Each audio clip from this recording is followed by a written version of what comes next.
Assalamualaikum warahmatullahi wabarakatuh. Para pemirsa yang saya hormati, kesempatan yang berbahagia ini kita akan berbicara terkait dengan sabar terhadap cobaan. Perlu diketahui bahwa kita sebagai hamba Allah yang hidup di muka bumi ini telah dititah oleh Allah bahwa kehidupan kita yang kita jalani ini adalah sebuah cobaan dari Allah SWT. Sebagaimana telah kita ketahui bersama bahwa Allah telah berfirman dalam surat Al-Mulk ayat 2. A'udzubillahi minasyaitonirrajim. Bismillahirrahmanirrahim. Alladzi khalaqal mauta wal hayata liyabluwakum ayyukum ahsanu amala.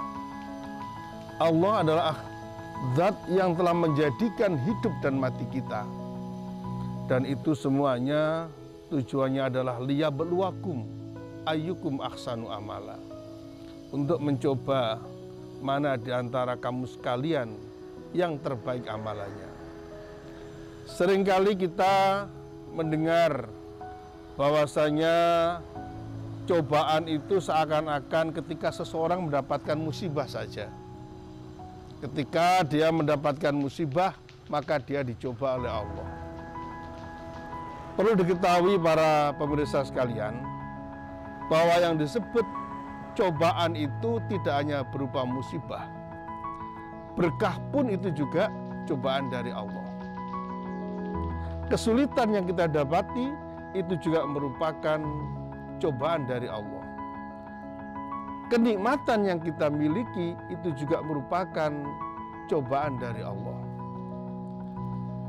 Sebagaimana Allah mengingatkan kita di surat Al-Anbiya ayat 156. Wa nabluukum bisyarri wal khair fitnah.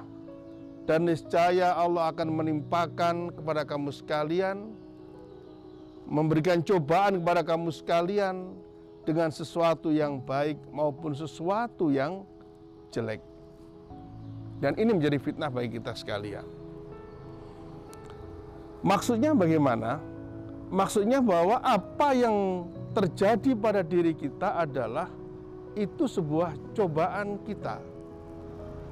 Apakah kita bisa melaksanakan cobaan ini, sabar terhadap cobaan ini dengan baik, ataukah kita gagal melewati cobaan itu?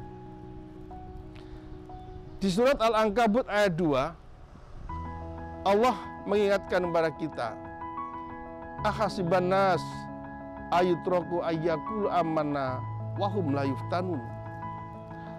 Apakah manusia itu sudah menyangka, sudah mengira bahwa dia akan ditinggalkan oleh Allah, tidak diberi cobaan, sedangkan dia mengatakan bahwa saya orang beriman? Tentunya tidak. Cobaan akan selalu kita dapati. Bagaimana cara kita menyikapi cobaan, para pemirsa sekalian? Menyikapi cobaan itu adalah bagaimana kita bisa sabar untuk menerima itu dengan baik. Sabar itu kita bagi menjadi 3. As-sabru indal musibah, as-sabru anil maksiatillah, dan yang ketiga as-sabru fi taatillah. As-sabru indal musibah, yaitu seseorang itu bisa sabar ketika dia mendapatkan musibah dari Allah. Kalau di surat Al-Baqarah ayat 156, alladzina idza asabathum musibah qalu inna lillahi wa inna ilaihi rajiun. Orang-orang yang beriman itu adalah orang-orang yang ketika menjumpai musibah, menerima musibah dari Allah SWT, dia mengatakan inna lillahi wa inna ilaihi rajiun. Sesungguhnya bagi Allah dan sesungguhnya kita akan kembali kepada Allah Subhanahu wa taala. Kemudian as-sabru anil maksiatillah. Sabar untuk jauh dari maksiat kepada Allah Subhanahu wa taala.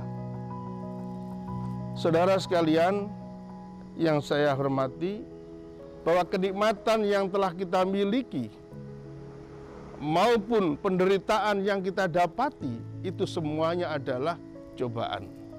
Musibah yang datang, berkah yang datang adalah cobaan. Salah satu contoh, seseorang diberi sehat, seseorang diberi cantik, ya, wajahnya cantik, dia juga ada yang ganteng, ya, itu juga cobaan.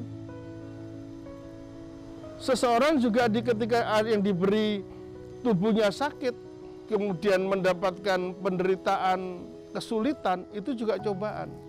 Tapi bagaimana cobaan yang kita terima itu, kita tetap anil maksiatillah, jauh dari maksiat pada Allah. Sabar, asabaru anil maksiatillah, sabar untuk tidak bermaksiat.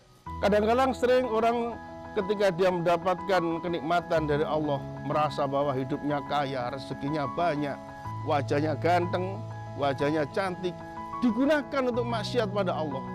Berarti orang ini kecantikannya yang digunakan untuk maksiat, kegantengannya digunakan untuk maksiat, berarti dia telah gagal untuk tidak bisa sabar jauh dari maksiat kepada Allah Subhanahu wa taala.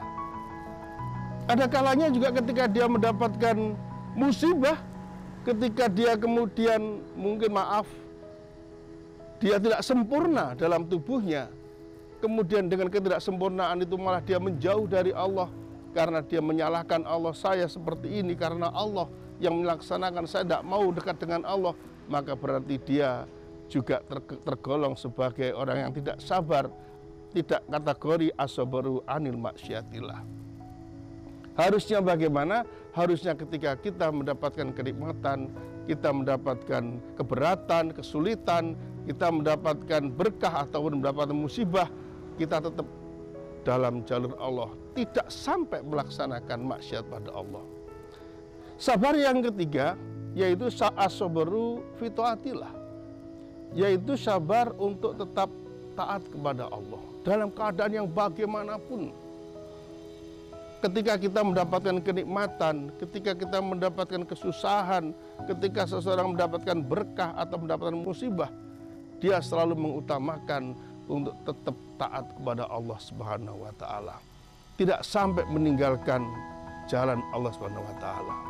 Ini para pemirsa yang saya hormati, marilah kita sekalian bisa menetapkan diri kita untuk bisa tetap memenangkan pertarungan besar ini. Alladzi khalaqal mauta wal hayata liyabluwakum ayyukum ahsanu amala. Allah menjadikan hidup dan mati kita tujuannya adalah untuk mencoba di antara kita sekalian mana, ya, untuk sebagai cobaan para kita sekalian, mana di antara kita yang lebih mutakin, lebih bertakwa kepada Allah Subhanahu wa taala.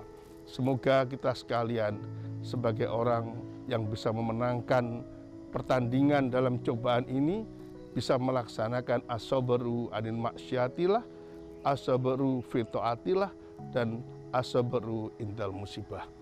Pada saatnya nanti, semoga Allah mengambil kita sekalian dalam keadaan husnul khotimah. Alhamdulillah, jazakumullah khairah. Wassalamualaikum warahmatullahi